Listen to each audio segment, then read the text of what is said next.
because today we're finally gonna bring this thing home. This deal has been 1.5 years in the making. I'm trying to buy this truck, trying to find it, and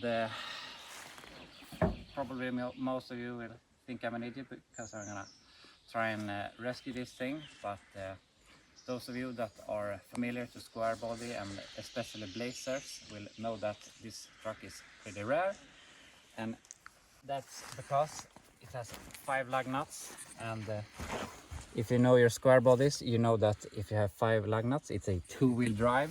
So this is a 2-wheel drive K5 Blazer, and of course it's in really rough condition. It's been sitting on this property since approximately 1994, so almost 30 years.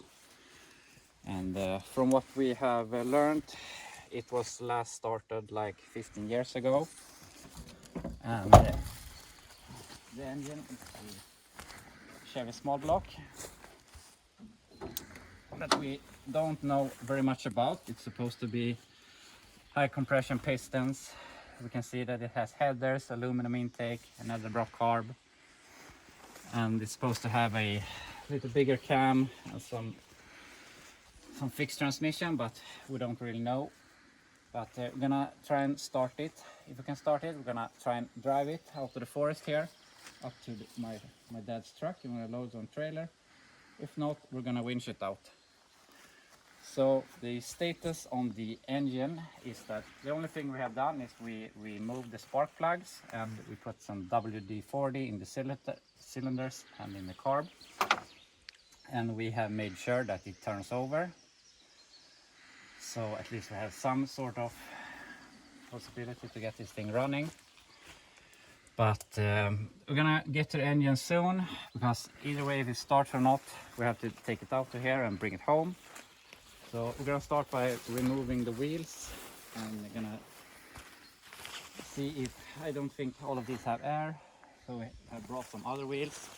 So hopefully if we can get it started. I have these 32.5-inch Super Swampers, so we have the best possibility to get ourselves out of here, since it's only 2-wheel drive. The only time you want a 4-wheel drive for this sort of thing, but who cares?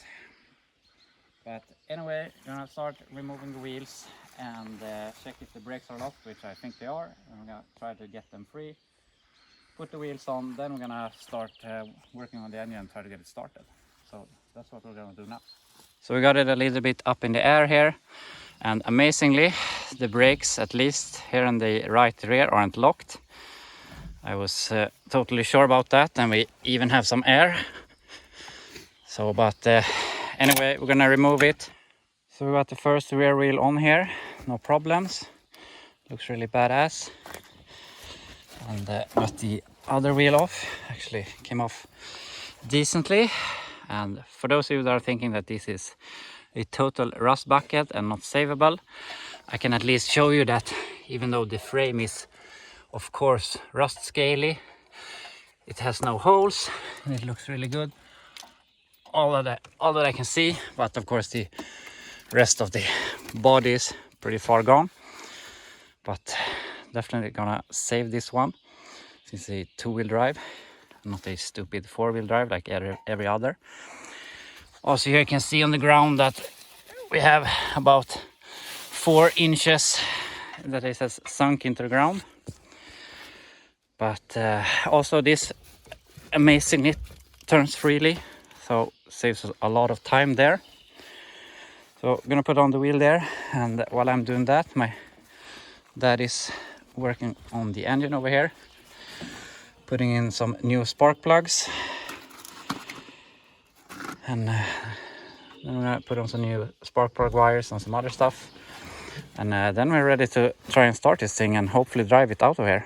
Got the front left off here, and this is the first flat wheel that we had, but trying to get these loose, but they're not budging, at least not yet.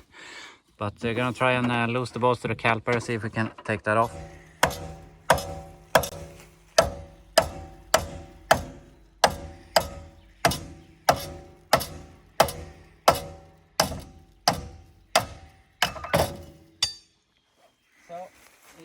calipers came off really easy actually.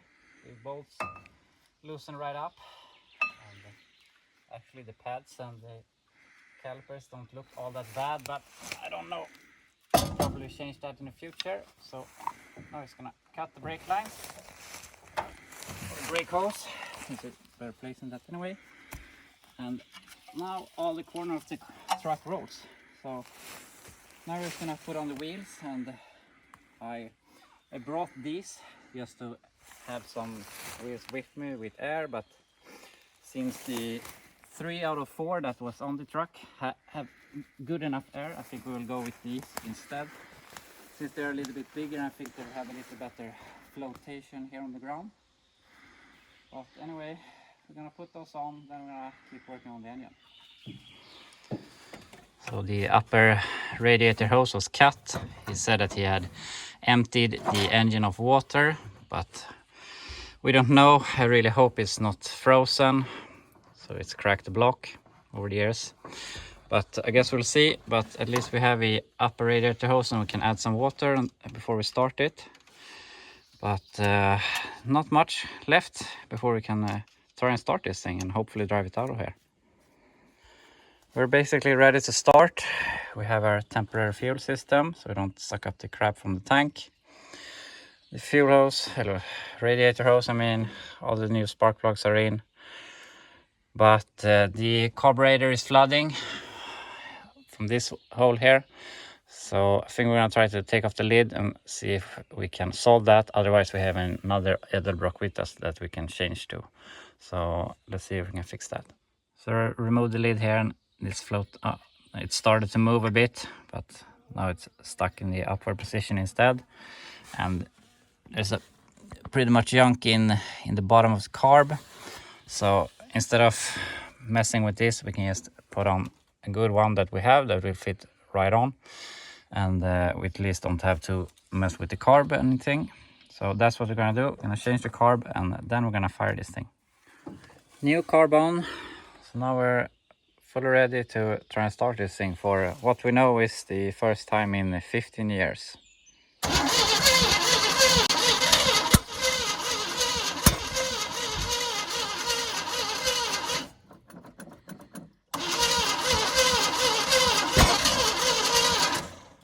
Okay, so obviously something is wrong. We don't really know, but we're gonna try adjust the timing a bit, see if that helps. And I'll try and start it again.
So I'm not completely sure what we did that made it better. We have checked the ignition back and forth, removed the valve cover to check that the engine was at cylinder 1 when we were checking the ignition. But I have some theories that this carb isn't as good as we thought. It looks brand new, but my dad bought it at a swap meet and we really don't know anything about it. So maybe we have just been flooding the engine even before we changed to this one and just had a lot of gas in it. But we'll see. Gonna hook the fuel back up to the carb and see if we can get this to run a little longer. So we're filling up water, and unfortunately, it's hard to see, but we have a leak down there, and it unfortunately looks like the block is cracked. It's very hard to see right now, but we'll have to check that later. But I'm gonna see if we can get it to run a little better, try and drive it out and load it up, and before can look more at that when we're home. So we got it run a little more, and we tried the transmission, and we didn't have any life at all. It looks like it's pretty low, so we're trying to fill it up, and hopefully we can get some forward gear to help pull us out. But otherwise, we're very close now to just hooking up the winch and pulling this thing out of here. So wish us luck.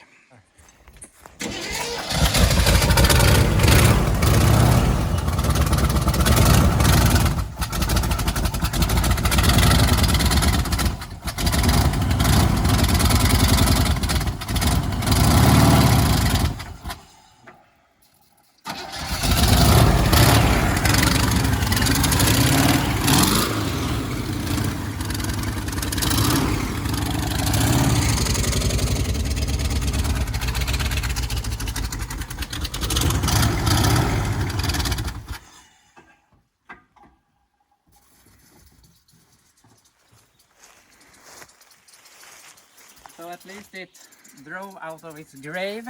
So it's been sitting for God knows how long.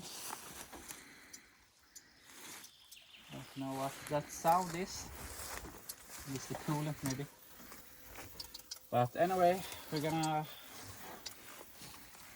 start driving out of here.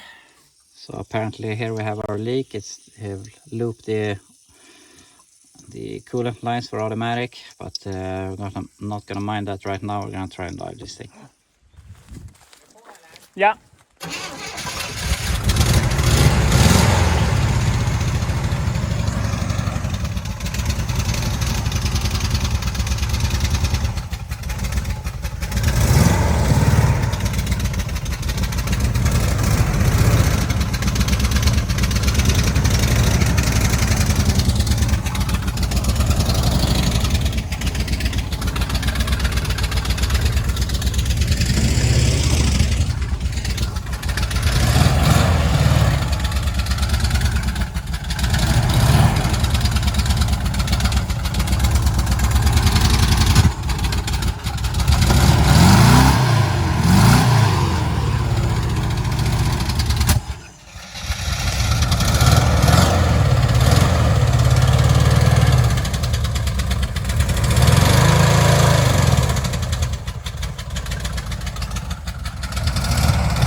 Fastnar du på den stubben?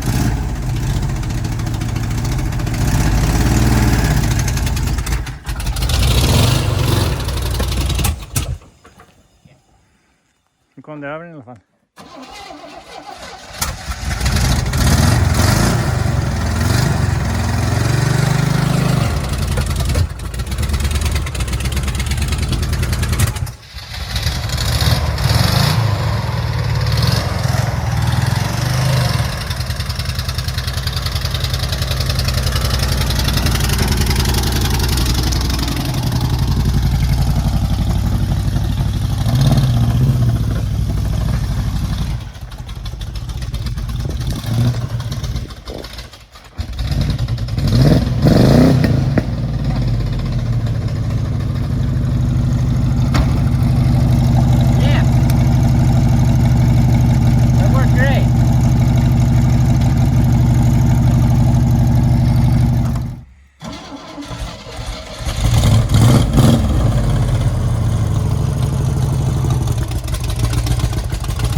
So obviously this thing runs like crap right now, and probably the block is not savable, but maybe we'll try some, put some, don't know what it's called, engine cement, cooling cement in it, and see if we can make it any better. Maybe we can get it to run a little bit better anyway.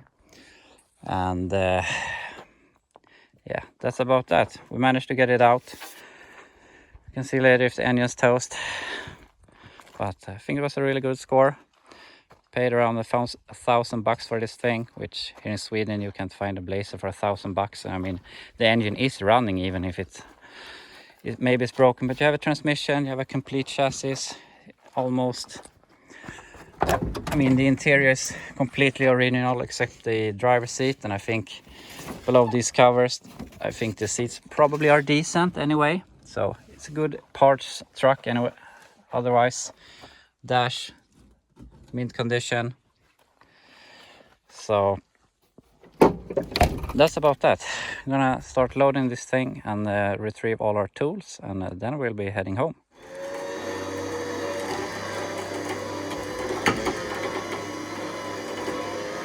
In case you're wondering why we're going to drive it through the woods, is because on this property no one has been living since 1999, and the Blazer was in the back of the property, or in the furthest in part, and if we were to take it the proper way, according to the layout of the property, we have to go through all of this, and it's really overgrown since no one has been living here for 20 years. There you can see a little bit of the roof of the house. The man was living here, and I bought the Blazer from his son. So we're going to have to drive through all of this between the house and the Volvo here, and a lot further. There's a few Volvos here and a pair of Ford consoles, but other than that there's not much here to see. There is on the other side of these doors there is actually a G20 van, but that's not something we want to take with us home because it will be a pain to get it out. But anyway, that's why we didn't take this way out and we drove through the forest instead.